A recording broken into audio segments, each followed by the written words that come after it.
Toxic people are one reason why I'm choosing to reinvent myself. I have a couple of stories to share and suggestions on how you can deal with toxic people. My name is Amelia Sims. This is Reinventing You, where you can follow me on my reinventing journey. I post twice a week on Tuesdays and Sundays. I ask that you stick with the video all the way to the end because I have some questions that I need you to answer about future vlog posts. Toxic people are people that just basically suck the life right out of you. The joy, the commitment, the appreciation. They're people that you don't want to be around, and yet they seem to latch on like a piece of chewed nasty gum. You just can't get rid of them. I have a couple of stories about toxic people in my own life. They're one of the reasons why I chose to leave my former occupation and part of the reason why I'm reinventing myself today. My first encounter with a toxic person happened in elementary school. A girl, let's call her Jen.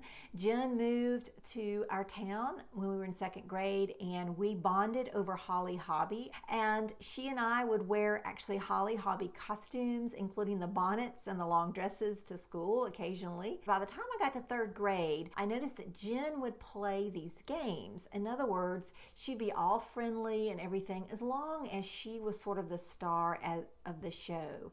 If she was the more attractive person, if she was making better grades, if she was called on by the teachers more often, and if she was sort of popular with the other kids. But if any of that happened and she slipped, she would simply get mad at me. And that meant maybe having somebody else move desks so they were sitting closer to her than I was, or she would have been writing me notes and those would stop, or she would not play with me on the playground. You know how it was in elementary school. But then something would happen and I would get under her good graces again, and she would send another note. Do you want to be friends? I'm not mad at you. And then, you try to get your desk changed back, and that by this time the teacher's thinking, what in the world? Jen was a toxic person that I came into contact with in the early part of my life.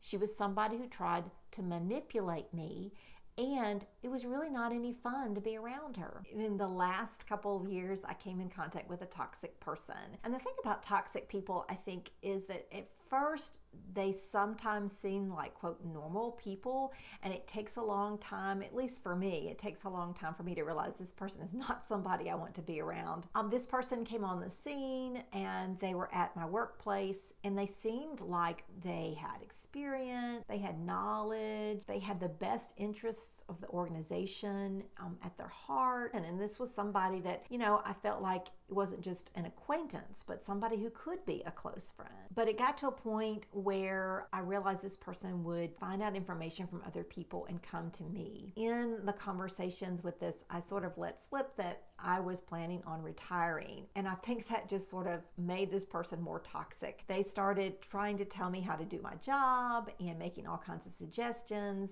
And I think on the one hand, they had the organization's best interests at heart, but part of what happened was they tried to control everything. So they got rid of somebody in the organization that was sort of monopolizing a lot of different areas. And the thing about it is, instead of spreading the joy, they tried to take over.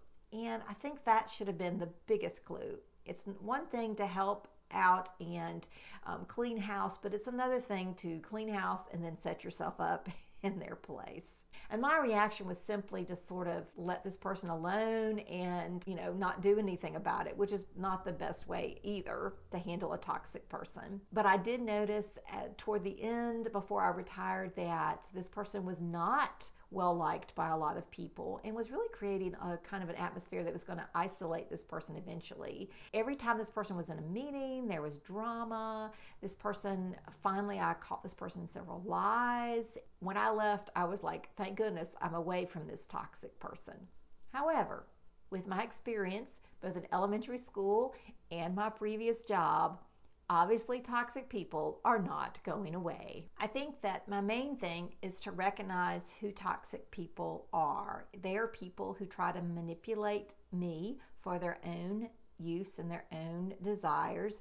They're people that create drama, they lie, and they only have their own agendas at heart. What can I do when I recognize somebody is toxic? Well, whatever I can do to remove myself from their sphere of influence. I think I've learned not to reveal a lot of stuff about myself unless I've known the person really, really well and can verify that they're not a toxic person. The reason I wanted you to stick to the end of the video is that I wanted to ask if there are any topics that you would like to recommend or you would like me to cover about my reinventing journey, or maybe something, a related subject. In the comments below, leave your suggestions for a topic that you would like to be covered in future vlog. I'm so glad that we've spent this time together, and I hope you have a great one.